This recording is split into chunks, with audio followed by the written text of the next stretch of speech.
So, Yes, ma'am. Yes, ma'am. good, good, good. So, I think this will go on for some time at least. Okay. Now, I'm starting on non communicable diseases for you. And as you know, this is a very, very important topic, not only from your exam point of view, from your theory point of view, and also because in your practical exams, you will be getting these cases for sure. So I would like you to follow very closely. Secondly, though we are starting the topics now, but we'll have to sort of, go through them little fast because we don't have too many classes and the slots are like not like it used to be, when we were attending theory classes, coming to college and all. So I think you'll have to do a little bit of self study also, and I will go through the topics a little faster. So non communicable diseases, though I had planned on covering in over say 6 to 7 classes, probably I'll have to shrink it down to 4 and then start out another topic. Okay, so let's start now. Disease categories, this is a very common thing. All of you are familiar with it. There are these communicable diseases. Then non communicable diseases are also called modern diseases. Okay. And then injuries are non transitional. That is, it's injuries are like one time effect which is there on the body. So communicable, that is traditional, which we call, or communicable, we have this infectious diseases, maternal, perinatal, nutritional, these are all called traditional diseases or communicable. Modern non-communicable, these are the cancer, neuropsychiatric changes or diseases, heart diseases, congenital. In this non-communicable or diabetes, then accidents also are coming. Though in this it is the third category, injuries, but we will be teaching you under non-communicable diseases only. You see, communicable diseases, they had a hold on us till around 1921. After that, penicillin came in and good antibiotics came in and all, and then communicable disease could be controlled. And non-communicable diseases have a major sway now over the number of deaths which are taking place. Of course, this COVID thing we are not talking about right now, because that is a very, very communicable disease and which has come in just recently. It's an epidemic, pandemic rather. But otherwise, till this thing came about, till then, non-communicable disease were the major cause for deaths. So rise of, why do we have this rise of non-communicable diseases? Because increased urbanization, more and more people are living in the cities, and increasing availability of cheap calories, decreasing physical activity because we have got a lot of machines to help us, and we have more number of transport facilities. They have increased, they have become available now. How many of you actually walk 2 or 3 kilometers and then reach a place? You do get a transport. So, and then social isolation, and because of that, because now going across to somebody's house is like people just call, they don't go, so that physical activity has come down. Increased urbanization is associated with all these things, that is availability of cheap calories. Now when we say cheap calories, what does it mean? See, what are the fast foods and all, which are very, very high in calories, high in salt, saturated fat, and low in nutrition content. So, those kind of things we call them cheap calories because you buy them pretty cheap. For example, now chips packets are available at 10 rupees. Everybody can sort of afford a 10 rupee chips packet or a cola bottle. So these are all cheap calories because nutritionally they are not giving you much, but they are definitely giving a lot of calories. Now, the differences between communicable and non-communicable diseases. Obviously, communicable diseases are caused by infectious agents. Now, non-communicable diseases, they have a multifactorial causation. It is like the web of causation. You've read about web of causation in Concept of Health and Disease in the second chapter. So these are multifactorial, non-communicable. You cannot pinpoint one particular factor like, oh, okay, only this is responsible for this disease. It's not like that. I mean, there could be 3, 4, 10 causes, which could be depending on, how much you have been exposed to, but definitely it's a multiple causes are there. Then agent-host environment, that triangle, if you remember, that was there in communicable diseases. But in non-communicable diseases, what do we have? We have lifestyle changes, we have behavioral changes, we have genetics playing in. So this is the typical thing of agent-host environment is not there in non-communicable diseases. And in communicable, we have important strategies, that is immunization, environmental engineering, that is control is done at agent level, host level, and environment level. Here, in non-communicable diseases, the major strategies are prevention, are lifestyle modifications. They are very, very important, and social engineering.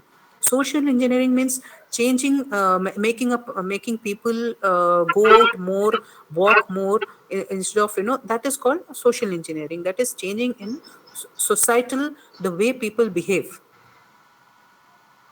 Now, what are the ones which are very, very common? We have these heart attacks, cardiac arrest, stroke.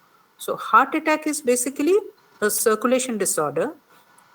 What happens in this? The heart muscles, they get less of oxygen because one of the arteries has got blocked. Cardiac arrest is basically an electrical disorder. That is, the electrical transmission has got somewhere disrupted. And stroke is, again, what has happened to heart in heart attack? Loss of oxygen supply because of closure of any vessel. Same thing has happened in the brain. So stroke is what happens to the brain. So far, I think we are clear. I will start on cardiac. If you open your chapter and you see in non-communicable diseases, we start with cardiovascular system, then hypertension. Okay. So I'm going to start with cardiovascular system. Coronary heart disease, in which basically, like I told you, it is the disease of blood vessels supplying to the heart muscle. Cerebrovascular disease, when we say this person has had a cerebrovascular accident, that is, the blood vessels supplying to the brain have got compromised somewhere. So, cerebrovascular disease is basically / stroke. Coronary heart disease is angina, angina of effort, heart attack, all these things. Then we have peripheral arterial disease, in which the peripheral, the blood vessels supplying the arms and legs, they have got affected. Ischemic heart disease, like the underlying pathology is what? Basically, blood flow obstruction has taken place. That is the basic thing which has happened. So it could be because of atheromas, thrombosis, embolism. There is diminished coronary perfusion. So myocardial function has been compromised. What we have is, if it is a temporary one, that is, it has got clogged, but then again it releases and the circulation resumes. So it is called angina, the pain. But infarction, that is when there is a closure, the blockage has taken place for a longer duration, then the muscle is not able to survive. The muscles, they die because till a particular period only they can go on without oxygen supply. So that supply has been cut off. It results in death of the muscles, that is necrosis.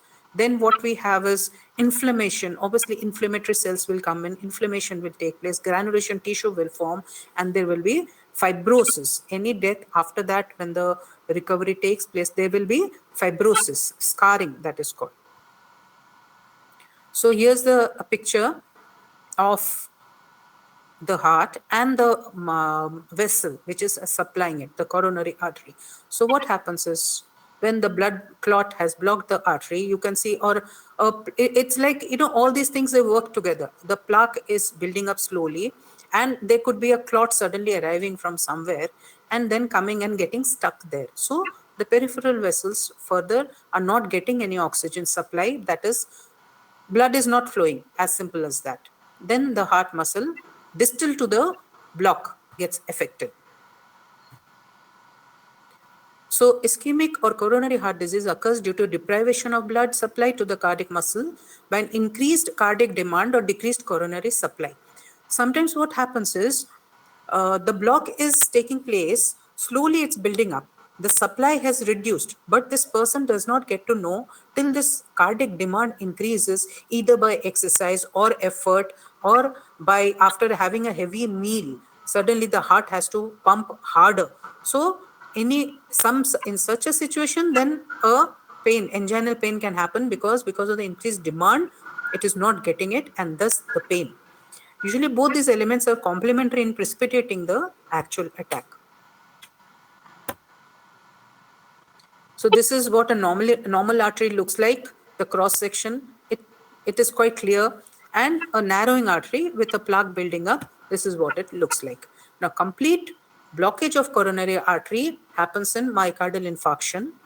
The probability of occurrence and the extent of myocardial is mostly determined by the speed of ischemia and also the extent and rapidity of establishment of collateral circulation. See, the infarction is determined if, like I told you earlier, if it's taking place slowly, then what happens is there's a coping mechanism by which the heart is able to go on. But then again, how far and what they do is collateral established. But if it is sudden blockage is there, then collateral circulation cannot happen, and thus ischemia happens, and there can be necrosis, death of the muscles, heart muscles. So cardiovascular diseases, what we have due to atherosclerosis, we have coronary artery disease, that is heart attack, cerebrovascular disease, that is stroke, that is affecting the brain. Then aorta and artery disease, hypertension can be there. Other CVDs are like congenital heart disease, then rheumatic heart disease, cardiomyopathies, cardiac arrhythmias. These are some other causes for cardiovascular diseases.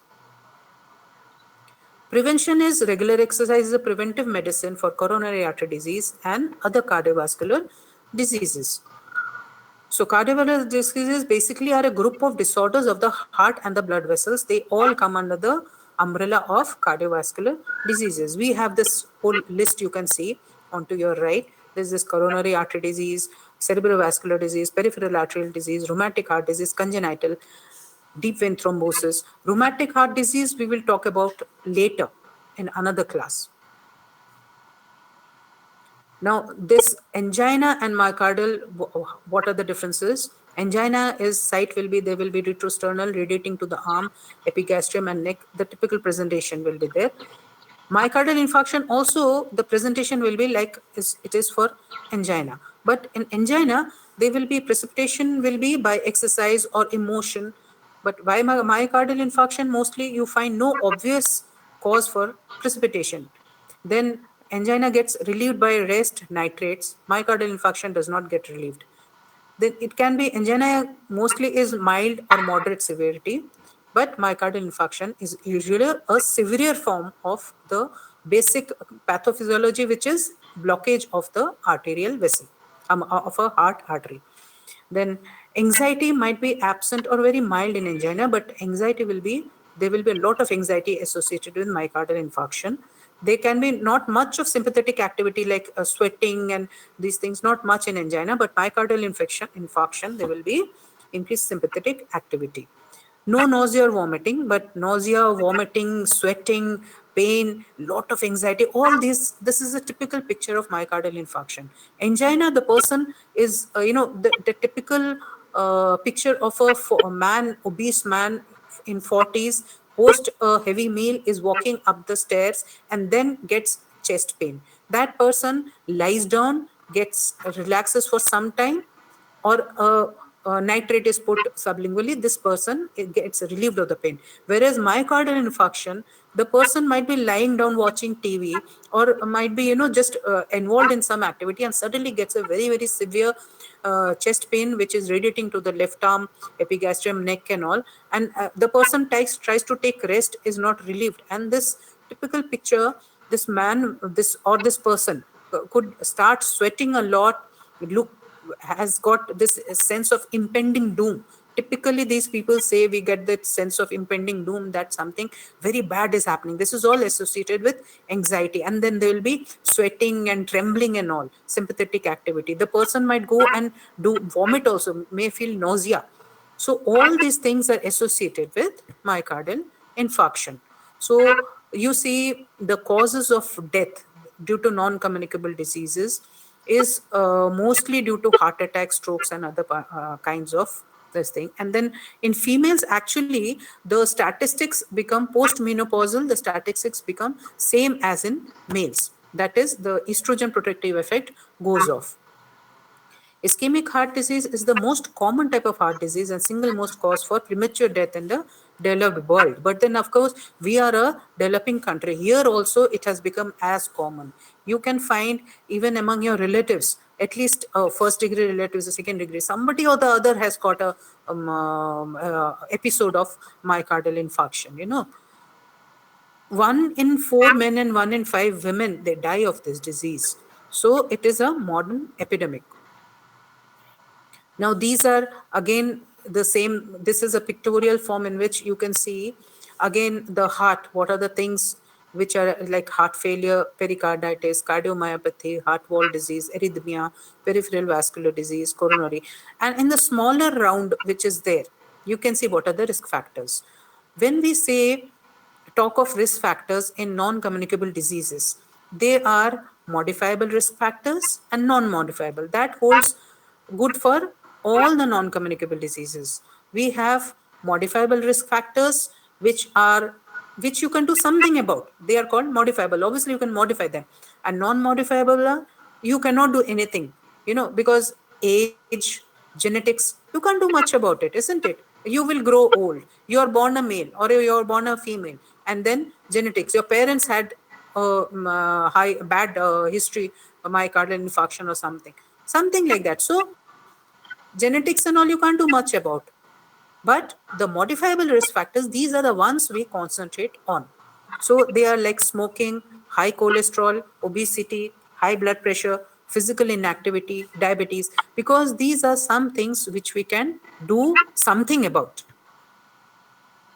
So what are the causes and risk factors we have? Heredity, we can't do much about. But then, yes, if a family history is there, one can always become cautious and start taking care of that. You don't develop the modifiable risk factors. You take care. Then high level of cholesterol in the blood. This can be modified. This can be, you can take drugs for it. You can modify your diet for it. Smoking, obviously you can stop smoking. Then diabetes, you can keep it under control. You take all diabetes is a separate topic again, which I'll be dealing with later. But now I'll tell you that diabetes, the first line is always modification in the diet and lifestyle. After, if this fails, then second line comes that drugs are also added to your modified lifestyle and your dietary regulations. And then, of course, insulin is there. So these things, diabetes has to be controlled. Now, nearly half the population these days is diabetics. They are all diabetics. So diabetes is a very, very important cause these days. Then obesity. You can see carrying a burger. So these are called fast foods or cheap calories. Cheap calorie, why? It's not in terms of the cost. It is in terms of availability, in the sense so much of calories are available in that particular food. Then high blood pressure, high fat diet, lack of exercise, emotional stress. This is again, emotional stress is something which is cropped up of late, like last 20 years or so. It has increased a lot. This is something to do with the lifestyle and the kind of work which has, the pattern has changed now. Earlier, you see your father's generation or before that, probably you go there. So the work job or jobs used to be, they wouldn't be such high pressure jobs, because they used to be more like either they would be jobs would be in the government sector or in private or in agricultural sector. So agricultural sector, farming and all, they used to be they used to eat well, but equally work out, in the sense whole day spending in the farm doing heavy work and all that, and then coming back and again eating. But then that food would be in with the grains and fresh vegetables and all. But now what has happened is, private sector also job openings are there. It has opened up like anything. These are high pressure jobs. And then, of course, dietary changes which have taken place.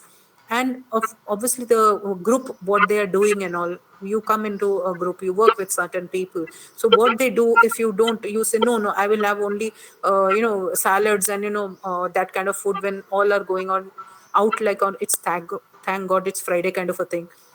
They're having a lot of alcohol along with it, high saturated deep fried things, high in saturated fat and salt. So all these things, they all add up. Like I told you earlier, it's a web of causation. It is not like one single thing you can say, okay, okay, this person is diabetic, definitely will get a myocardial infarction. It's not like that. Or this person has got high level of cholesterol, or is a smoker. It's not like one to one. It is all these factors, more or less. Some factor is more, some is less, but all of them have got a role to play in causing heart disease. So we have these risk factors, what I told you earlier, the fixed ones, that is non-modifiable and modifiable. Non-modifiable are age, male sex, family history, genetics, what I told you. And modifiable are smoking, hypertension, lipid disorders, diabetes, sedentary lifestyle, obesity, dietary deficiency of antioxidants, vitamins, polyunsaturated fatty acids, high coffee or tea intake. Then oral contraceptives are also associated with coronary risk, is a coronary risk factor. This is these are some the modifiable ones. The later ones, like antioxidants and all, like again, it is not like if you do one thing and other things are there in you, you're free. It's not that. All of them have to be practiced. That is, all the modifiable factors. If suppose you don't smoke, but then you are obese, you've got a sedentary lifestyle, and then you have to control that also. Plus you have to make up for the dietary deficiency of antioxidants, take vitamins. So cut down on your coffee and tea. All those things you have to do. It's not like modify one factor and you're done with it. It's not like that. And this is a very, very important topic. It comes as a long question very often. So the symptoms, what we had talked about earlier, so those things, sometimes, some of these typically might not be present. So even if a person is feeling nausea and vomiting and is sweating and all, even then you have to keep in mind that could be a anginal problem or could be a myocardial infarction. Because now very typically that all these pain radiating to the left arm and all, a typical presentation might not be there. There are a lot of atypical presentations also. So a person will have pallor, will look pale, will look anxious, will say that, oh, I'm feeling dizzy, my head is turning and all that, will be profusely sweating. And then we'll say, okay, I'm feeling pain, retrosternal pain or pain behind. Sometimes it might not be pain also. It might be like a very heavy feeling, or something is just, sort of constricting inside. They might say that, okay, I can feel like something is just squeezing my heart, or I know I'm feeling like I'm not able to breathe and something is just stopping me from that. So that also could be the presentation, and difficulty in breathing, that person might say. So sometimes anxiety attacks, panic attacks, they are very similar to a myocardial infarction. But then it's always better to rule out everything rather than say, no, no, this person keeps on getting these panic attacks and could be a panic attack. No, you have to keep everything in mind. Because just a middle-aged person showing some dizziness and nausea and vomiting also could be a symptom of myocardial infarction. So these presentations can be angina pectoris of effort. These are the gradations. It's like initially, like I told you, a typical picture of a middle-aged obese person after a heavy meal walking up the stairs. This is a very, very classic picture which is told to you about anginal pain. So, or a person is making an effort, is walking up the stairs or running and all, who's not a usual runner. Then myocardial infarction, then irregularities of the heart can be there, cardiac failure, and of course the last is sudden death, which can take place. So the coronary risk factors, we will individually just go through it. Elevated serum lipids, in which familial hyperlipidemia is something which is if in case the parents have got high hyperlipidemia, high chances of the children also getting it earlier, a decade earlier. Then it's associated with a lot of if your low density cholesterol is higher, the proportion to high density, then it's definitely a bad risk. Then hypertension is one of the very important factors. So it increases with increasing blood pressure. So with every 10 millimeter Hg increase in systolic, there is a risk keeps on doubling up. So that is there. So normotensive is BP should be less than 140 by 90. In fact, now they say is it should be 120 by 80. Earlier, in hypertension, it used to be like, they used to be given some concession for the age, like after 40 years this much, after 50 years this much, but then that has been done away with. Now whatever be the age, your blood pressure should be within 140 by 90. So hypertensive men, women, both are affected. And systolic hypertension, if your systolic blood pressure is going up, it is a very, very important risk factor for IHD. Hyperglycemia or abnormal glucose tolerance. Diabetes mellitus people, diabetics, they have got a higher prevalence of coronary atherosclerosis, and at an earlier age than a non-diabetic person. So this sets in a decade earlier, like in diabetics. Another very important thing about diabetics is that, they might get a silent myocardial infarction. It is called silent MI, which is that pain typically associated retrosternal pain radiating to the left arm and all, that might be missing. And that is, so many diabetics, sometimes they get myocardial infarction while sleep. So in sleep, they die off because that pain is a warning sign. It is the body is trying to give you a warning that do something about it. Something is wrong, do something about it. So if that pain is gone, then obviously the person does not realize that such a big thing is happening in the heart.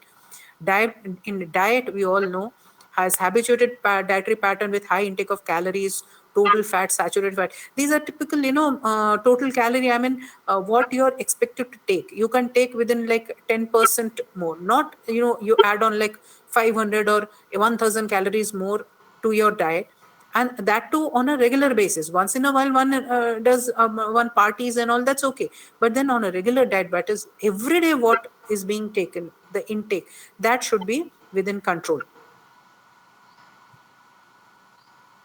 Stress is a very, very big factor. Like I told you, stress is responsible for the modern day epidemic. Why is it called modern day? Because the job pattern, the societal pattern, the lifestyle, everything has changed over last 20 to 30 years. So along with it, all the change in the kind of jobs you're doing, kind of lifestyle you have, with that comes the personality, that is type A personality, which is like very, very competitive people. They have to achieve, they have to do, and then of course pressure, they are not able to take things lightly. So this has type A personality. They have a significant coronary risk factor for premature coronary disease. One thing is there, some people, they say, we are very, very, I'm very ambitious. Then they are also for 1 hour on the treadmill and all. But still, they are exercising, they're keeping their weight under control, their dietary regulation is there, but they're not controlling the stress. So it is a very, very important point. Then cigarette smoking, obviously you all know, cigarette smoking is definitely, it causes peripheral vasoconstriction, increase in the blood pressure, and also puts stress on the heart. So stopping of the smoking shows immediate benefits. And sometimes, like if one is not able to stop smoking immediately, only gradually reducing it also helps. Effects of cigarette smoking, what you have is, they live shorter, they have got cardiovascular diseases, and of course lungs are also getting affected. But the thing is, nicotine is affecting not only the lung and heart, it is affecting every organ of the body. Nicotine affects every organ of the body, you name it: skin, kidneys, liver, everything, GI system, everything gets affected.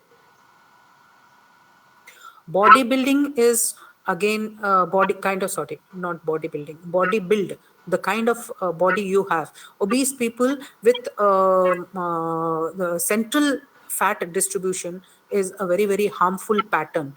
That is, when a body is like a pear, it's definitely not good. That is, the center in the tummy and around the abdomen fat accumulates, that is very bad for the heart.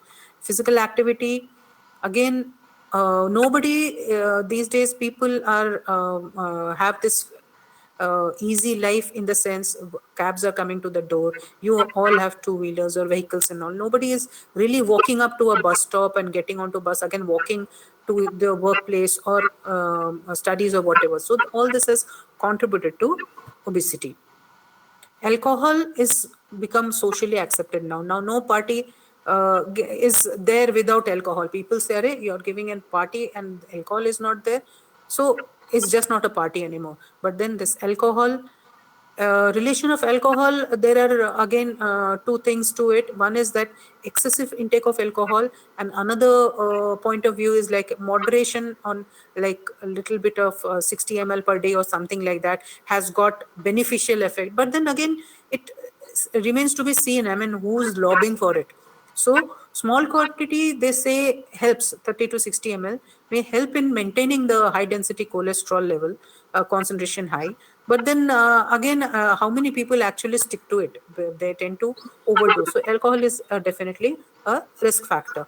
Then coffee and tea again is excessive intake. I mean, you have a cup or two, it's okay, but then excessive intake, like these all these MNCs and all, they have this coffee vending machine and tea unlimited. You can keep on drinking, and then you have to reach your deadline. You have to finish some work, so you don't have the time to have a meal. You keep on drinking these stimulants because it gives you you make keeps you alert, and also definitely it's a very very big risk factor.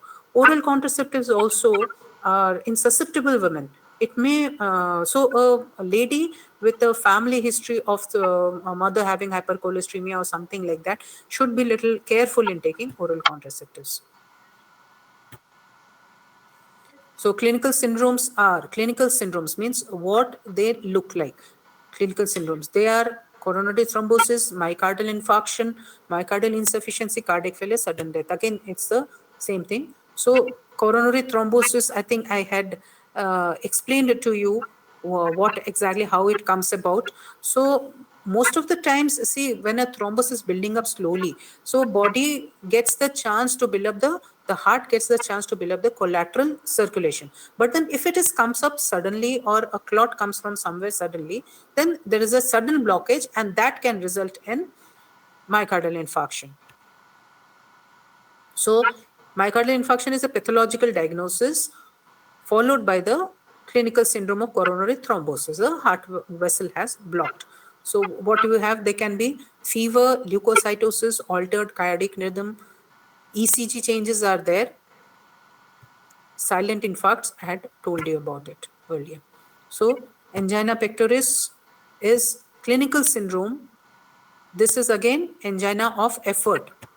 So they can be, it is characterized by sudden intense retrosternal pain coming on during an activity, migrating up to the neck and down, left arm and the fingers. This is about angina pectoris.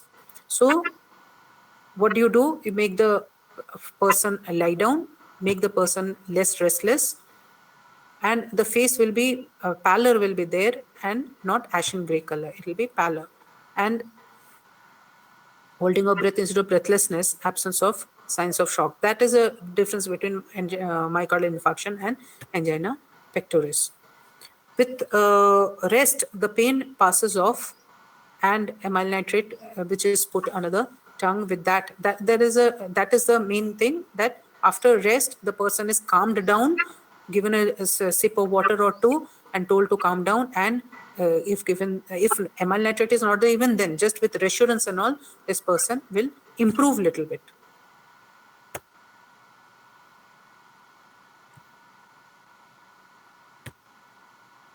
Myocardial insufficiency, again, it is a syndrome showing symptoms of coronary like angina pectoris without. So it is insufficiency is again a relative deficiency in blood supply, what I told you about. So age is, now epidemiological features are 40 to 60 years. As one grows middle aged, they are the ones. But then these days the pattern has changed. Even younger people in their 20s and 30s are also getting affected. It is more in men than women. And under 50 years of age, 8 is to 1, that is 8 men is to 1 female, because the estrogen has got a protective effect on females, so they get it less. But post menopausal, again, the risk factors, they become the same. Socioeconomic status, it has been associated with higher socioeconomic status, and primitive people have been suffering less. But then you see our hospital is situated in a rural area, but here from the farming community also, we are getting people with hypertension, diabetes, and chest pain and stroke. And also definitely this, has been a change in the typical what you used to say it is a disease of the higher class people. It's no more so. And profession, of course, people with high professional this thing, the type A personality, under a lot of stress, they have it more. And less common among farmers, miners, unskilled, skilled manual workers and all, it is less so.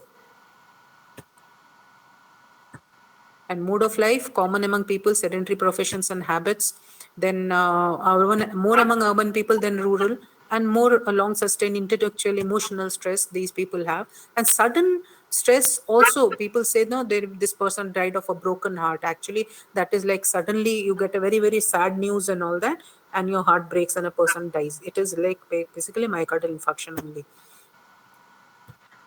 And smokers, of course, have more this thing.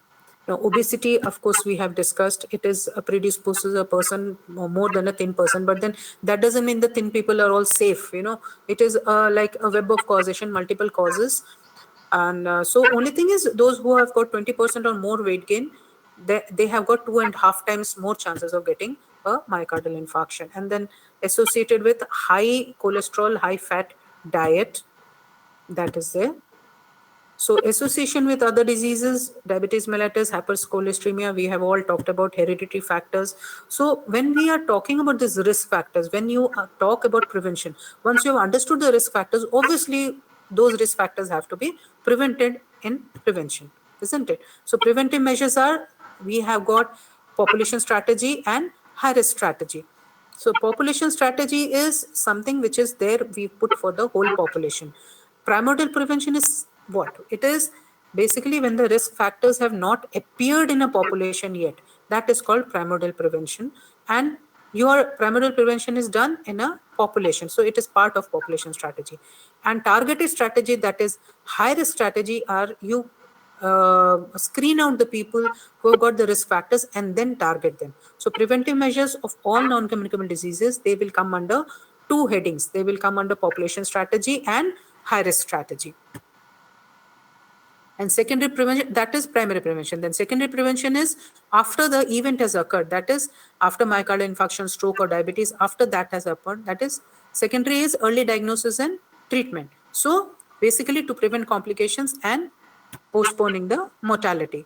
Population strategy is basically the risk factors of whole population you try to change through diet and lifestyle advice based on even small reduction. If the whole population changes the smoking pattern, bring down the little bit of cholesterol, even 10 millimeter Hg reduction in overall population high blood pressure will reduce reduce it remarkably, the myocardial infarction. Then specific intervention is when you catch hold of the high risk people, specific interventions you have to do, make them do diet control, stop smoking, hypertension control, regular exercise. So in diet control, this you have read in nutrition earlier also, fat should be less than 20% of the total calories. Saturated fat should be less than 10% of the total calories. Dietary cholesterol also should be less. Complex carbohydrates have to be increased. And alcohol consumption has to be reduced. Salt intake also has to be reduced. This is in the diet. So total abstinence for smoking and moderation in drinking.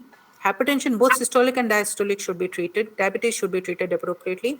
And relaxation spells should be taken intermittently. So the concept of holidaying or total relaxation, that is very, very important. That is taking a break from your work. So some studies which took place in primordial prevention, I want to mention here, MR-FIT, Mr. Fit or MR-FIT, the multiple risk factor intervention trial in US which took place. Then Stanford 3 Community Heart Disease Prevention Program took place in California. There was this North Karelia project in Finland. Oslo Diet Smoking Intervention Study was there.